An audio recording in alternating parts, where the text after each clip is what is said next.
දෙකක් හදන්නේ තව. දෙකක් හදන්නේ නේ කියන්නේ මෙච්චර.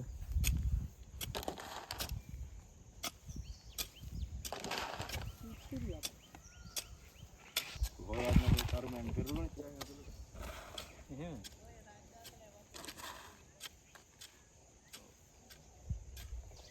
නගත්ත නේර කරලා එන ගමන් ඉන්න. යන ගමන්. ඒ සංස්ථාවට. ආවද තාත්තා මහගෙදර ඉන්නවා අනිත්. මහගෙදරින් බජි අයින් යනවා මෙහෙ ආපු තමයි ඔතන ගෙදර හදාගන්න. මහගෙදර ඩයිලි ඉඳන් ඉන්න.